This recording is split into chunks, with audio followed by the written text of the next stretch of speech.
Thank you.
Hi everyone, this is program We're in Ukraine at the local KHOI radio.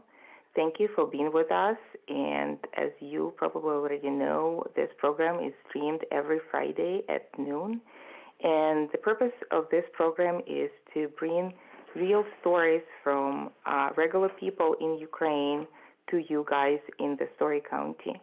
And today's, my name is Svitlana Zbarska, and today I'm hosting the program, and I have been living in Ames for more than 20 years, working at Iowa State. I'm originally from Ukraine, was born there, lived my first 25 years there, and now I am resident and U.S. citizen and resident of Story County.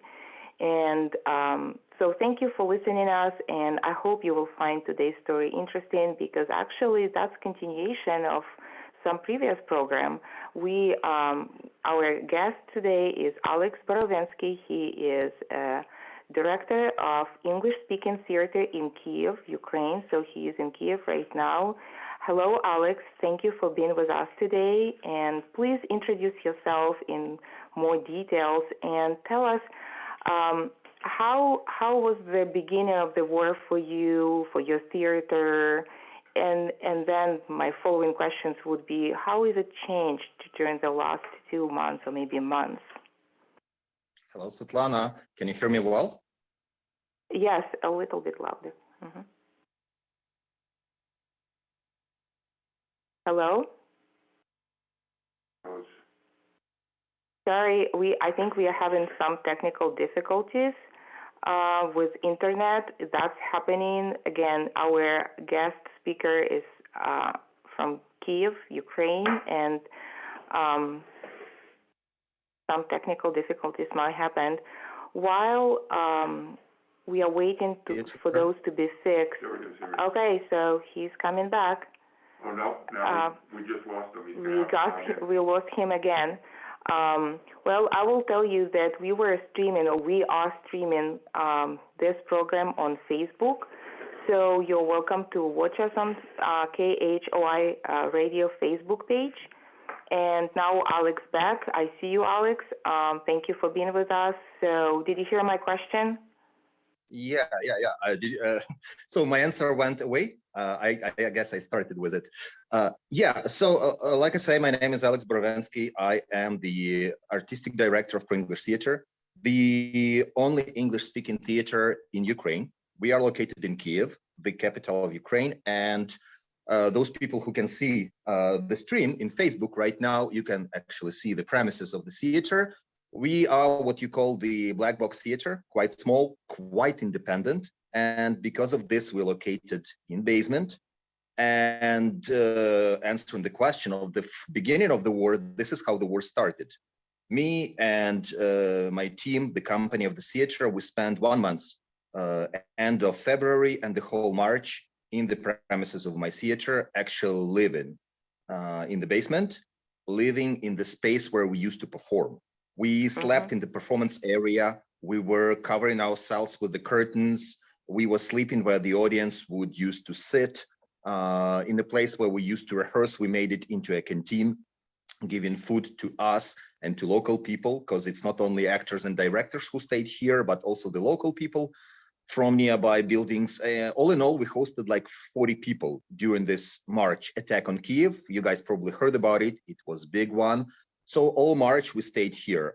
Like, you know, this saying that art saves lives, that's actually what happened here. Art literally saved lives of people here. And then in the end of March, I cannot say that we turned back into the normal theater, but people left because the attacks on Kiev are not that often anymore. Basically, you would have like a couple rockets per week, not so much, according to Ukrainian standards these days. Whew, I call it standards. Interesting. Yeah. So people don't stay in the underground basements or bomb shelters anymore. You would go there only when there was a serious attack. Not every air siren, I would say, because air sirens, they go like what, 5-6 times per day these days, and people kind of stopped caring so much, which worries me a little because, you know, air alarm means something is in the air. But anyhow, we started coming back for rehearsals. We started coming back to theatrical performances. It's not normal, but life goes on. That's what's happening right now. So when I talked to you about 2 months ago, I remember you didn't have like basic needs, like you didn't have showers in the theater, right? So you were short on food because you were hosting so many people in your basically bomb shelter, where theater turned to the bomb shelter. So how is the situation right now? Are people able to like go to their houses over the night and come back during the day? So I know you are self-funded, right? Mostly, at least that's what I remember. Like, on which funds are you functioning right now? Yeah, well, as you can see, there are still some shortages. Like right now, we had some shortage with connection. And guys, if we have it, please forgive us because we are in the basement and internet can be quite unstable, but I hope. Well, and talking about food, we used to have this thing because in March, in the beginning of March, pretty much nothing worked. So we used to eat on the supplies that everybody brought. And Ukrainians, Svitlana, as you know, they are great eaters. We eat a lot. We love to eat. We adore eating. There is a whole culture of eating, you know. Yes, so well, I think people in Iowa can belong to that as well. I love Iowa, then. Yeah, we should have some joint dinner together, I guess. So anyways, but funny thing is, Ukrainians are also people who like to make a lot of supplies. So right now I'm in the premises of the theater, and that room, which I can show you those people in the stream, that room is now a storage room, and it's still filled with the preserved meat, canned meat, and whatever meat, conservas and stuff. We still have it. I mean, people don't live here anymore, but I still have supplies for the second war. Well, the second attack on Kiev, I would say, you know, God forbid. But still, I mean, there is a lot of food and the stores are functioning. Kiev pretty much, many stores, supermarkets, they get back to normal. Not normal, but they are operating. And you can buy pretty much everything, milk, dairy products, meat, you can get it. So everything is functioning now. Many workplaces have been stopped or ruined because the economy, you know, this war is a tremendous hit on the economy. So many things not functioning as they used to or not functioning at all. Half of the staff can be abroad, half of the staff can be refugees, or the supply chain is broken. But there's basic things like bread and stuff, it's there. It is there, and metro started working, I guess, half a month ago. Metro started working. It's still not working according to normal, like it used to be until midnight. Now it's until 9:30, and the curfew is still there. Curfew in Kiev is from 11 p.m. and you have to reschedule your way of life. And it's very strange because for us, people of theater, you finish at midnight. You have your performance, then you talk to your fans, then you discuss the performance, whatever it is, and then you go home, and then you wake up very late. No, it's not like that anymore. You have to be home by 11. Curfew is curfew. Well, the patrols are in the street. So, which changed my schedule, which I'm very happy about because it makes me a healthy man. Now I go to bed early. I wake up early. I go to rehearsals early. I work and volunteer early. So that changed, of course.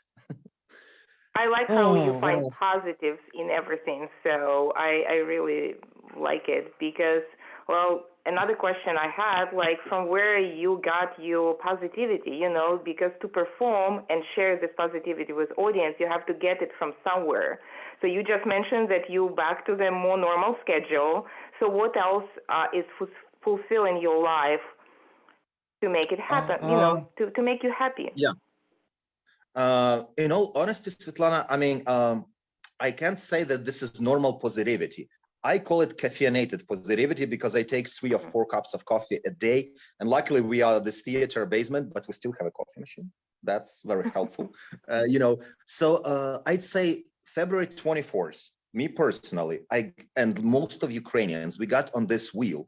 Like, there is this hamster or squirrel inside of a wheel and you start running. And if you stop running, you go down. So you have to continue running. I never had a day off after this. I keep working. Yeah, I don't go to the front line, but I do a lot of volunteering work, sending money, collecting money, sending supplies, and theater. And all of my theater right now is to support Ukraine and to speak about war, making connections with international theaters and so on and so forth. So I never stop. And this is like what gives me pleasure is the feeling of achievement, because we do achieve a lot. Like we do a lot of performances, a lot of acts, a lot of joint events, a lot of these things. So when we achieve some of this, it gives a lot of fulfillment. That's one thing. To see in my friends, relatives, people I know, to hear about them, to hear that they alive and okay. And these days it's tremendously important in Ukraine because, the second thing. And third thing, I communicate to some of the soldiers, to some of the army guys who are in the front line. And we have this, signal system of communication that's a coded messenger, kind of like WhatsApp, just coded. And I message them, I talk to them pretty much every day. And this is people I know. So to hear from them that they are alive, and you should hear the jokes they make. So if you think that I'm funny, no, these guys are funny. It's tremendous, and I believe it's a defensive mechanism because when you face in death, when you look into the face of death, you have to make fun of it because otherwise, how else? So to hear from these guys is very inspiring. I don't know. These things. Oh, and you also asked about the support we have. How do we exist as the theater? So this thing is also, we sort of made it into a Patreon theater. We never were. We used to exist as the drama school, teaching classes and getting tuition, but not anymore because no more students. So since the beginning of war, we got a tremendous support, moral and financial from abroad. Some people started offering us help, sending us help. We opened up PayPal account for ProEnglish Theatre, and we restored our Patreon account. And before the war, we had 2 patrons at Patreon. Now we have 40, and it's a real support. Not just words, but something that can make us sustain. And that's a great help. And it finally kind of allows us to work on art, because I can't say that it covers all the needs, but it covers pretty much for now 40% of theater needs, and it's a great relief. It is a great relief to have it. That's good. Alex, you are welcome to put your account number under the Facebook page video. And if people who are listening us right now, they would like to donate and support your theater. And I know that in addition to your theater, you are supporting Ukrainian army and covering their needs, starting from food to drones and to other equipment. So people, if you're listening, if you would like to support Alex English-speaking theater in Kiev, Ukraine, please, you're welcome to do that. So here's a real person who will appreciate and who will direct your money to the right needs right now. I had another question. So how is the family members of your actors, how they are coping with all the situation? Maybe kids, change the schedule. Now it's summer, and there is, like, usually during the summer, kids go into the camps, right? So they have summer schools.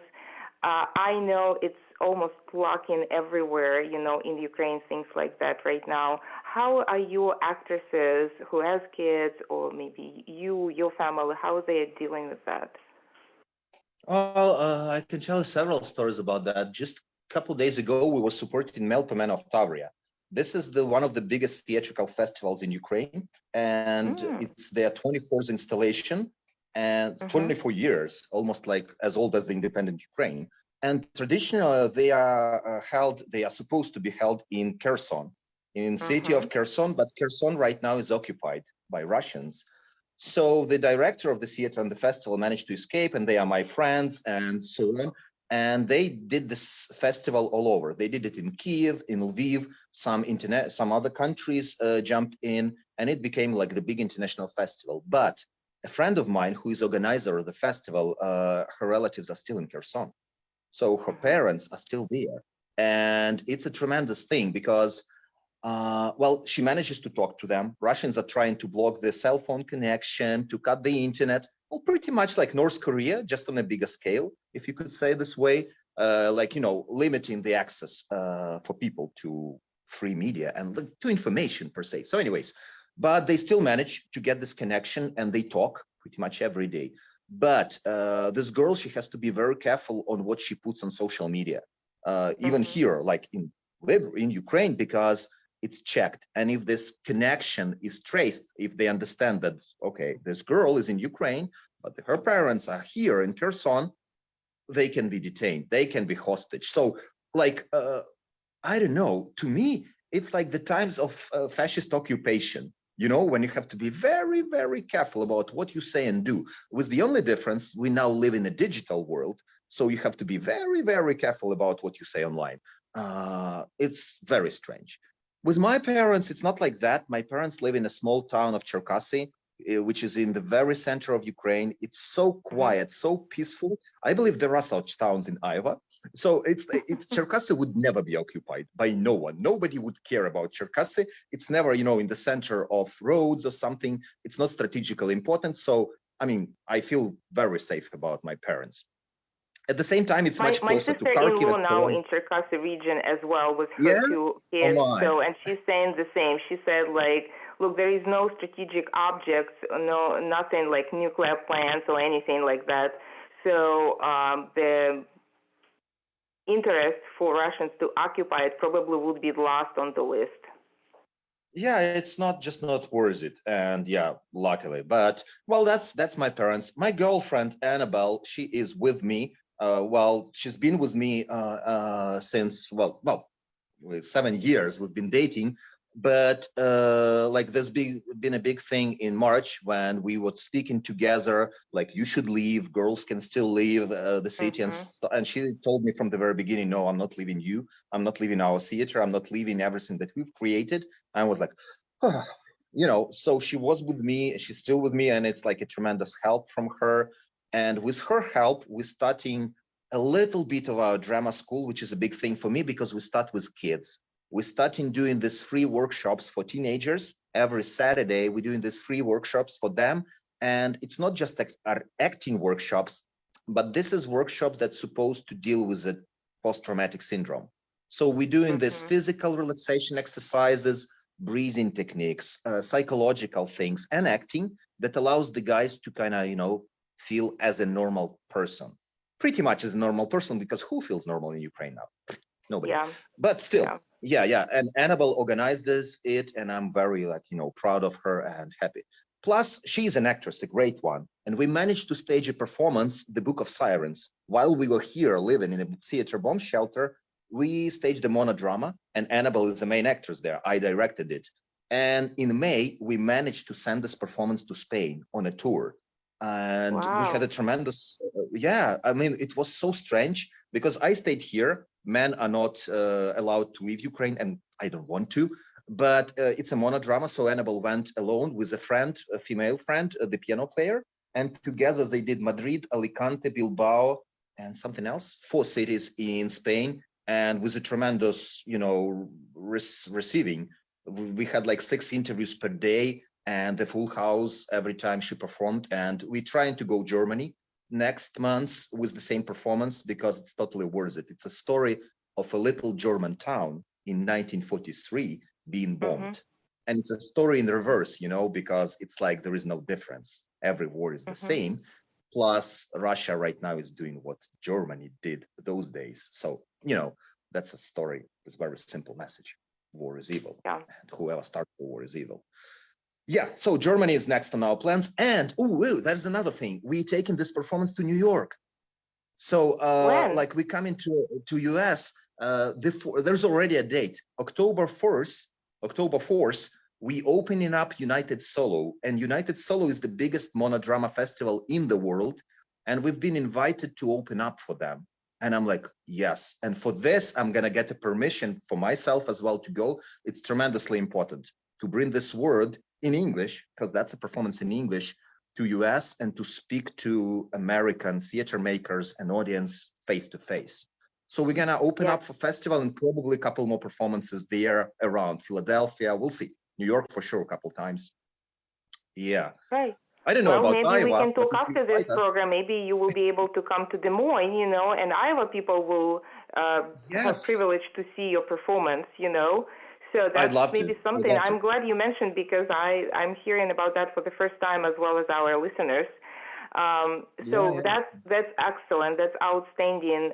Thank you for working so hard on, bringing this message to people. Thank you for working with kids. Yes, I talked to many my college friends and their friends, who has kids of the middle, like elementary and middle school age, those, kids who understand already a lot what is going on and how psychologically it's hard for them to overcome, especially if their dads are at the army right now. So, one of my friends just said a couple of days ago to me that her husband is in the army, and Russians created this prosecuted website where as soon as they find out that the people, the guys are in the army, they're trying to collect information about their family members and post it on the same website so that people would be prosecuted whenever they are, and that fact pushed her to leave Ukraine because, you never know how she can be or her kids would be persecuted in Ukraine, even in unoccupied territory. So it's hard. It's hard. So that's realities in which Ukrainians are living right now. So Kherson, family are splitted. So some family might be now at the occupied territory. It's a story of another friend. Hopefully she will be our guest in a couple weeks. So where her in-laws are in Enerhodar, which is the big city in Zaporozhye region and where the big nuclear plant is located, the biggest in Europe. And Russia now is occupied that territory, and she's saying how they're trying to push Russian rubles there, to bring everywhere Russian flags, and how Kadyrovtsi, it's an army from the Chechnya, functioning as a patrons there. So it's a very hard word. Is there anything, Alex, you would like message to Iowans, about another thing, what is going on in Ukraine? So maybe something which you did before the war and now you realize you will never do it again, something which I know a lot of change in your life over the last, so today is 124th day of 124th day of the war, right? So, and each day it's battles, it's missiles, it's killed people, it's murdered people, murdered civilians.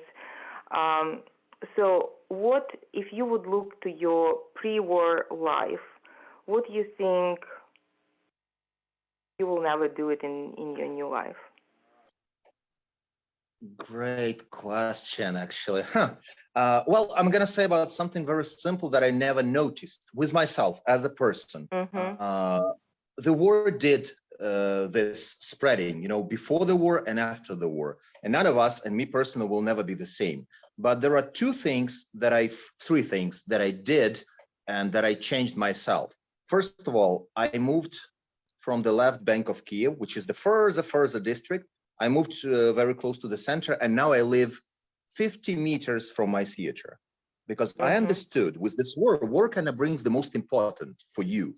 I understood this is my life. And the whole reason that I spend the whole month here living, not living Kiev and saying, it's not only Ukrainian, it's the thing that I want to do. I want to do theater like all my life. That's number one. Number two, I hosted a cat. I never had a cat in my life. I had a hamster when I was a kid, but nothing bigger. So, but now I host a cat together with Annabelle. We finally made a cat. She's so beautiful. The cat, Cicely, she lived with us in a bomb shelter, and we took her home afterwards. And Cicely is now living with us for 3 months already. That's a big change. That's a big change to have an animal, and have someone to take care about 24/7, right? So. Yes, and she eats so much. It's a Ukrainian cat, So, so this thing, the importance of somebody to take care of, the family thing, it really came up, and probably that's because of the danger, the feeling that you can lose everything and everyone close to you. That made me really value it. And I was never before like that. I was about achieving, doing things. And now I like spending time with people and pets I love. That's number two. And number three, I actually, again, show it to people who can see it on stream. This is the hat that I made, not made, that I bought. And it says home. And instead of O, there is the map. And it's a map of Ukraine. With Crimea, with Donetsk region, it's, home is my country. That's the last change that was in me. Because I was never, I spoke Ukrainian/Russian. I made international performances in English oriented to Europe and, the Western world. But now I'm very, very patriotic. This attack, again, danger for my country, made me much more Ukrainian than before. And I totally understand you. I felt very strong that feeling. I had very strong that patriotic feeling, especially during the first 2 weeks of the war, because I have been living in Iowa for more than 20 years, and you start to become feeling like you are the person of the world. Yes, you are from Ukraine. Yes, you are Ukrainian. Yes, you belong to Ukrainian culture, but you have all your relatives there. But you are now living here, and you kind of adapt to this environment, which is natural. But when war started, I even didn't know how much I care about Ukraine and about that country and about those people. I totally understand. So at the everyday life, we do not realize it on the daily basis. It's just there somewhere deep in us, right? Yeah. And it's such a strange feeling Alex, that it takes a war time to is get really it out. running, we're about to finish our program. Thank you so much for being with us. Thank you, everyone who were listening, who were with us during the last half an hour. Alex, I wish that war will finish, immediately, or at least as soon as possible. I know that truth is on Ukrainian side, and Ukrainian army will win, no doubts, or, it's just a matter of time and support from the whole world. Slava Ukraini. Героям слава. Дякую. And we will reconnect in a couple months, because I want to hear more how the New York, trip are planned and how it will go. Well, thank you, everyone, and have a great rest of your Friday and great weekend.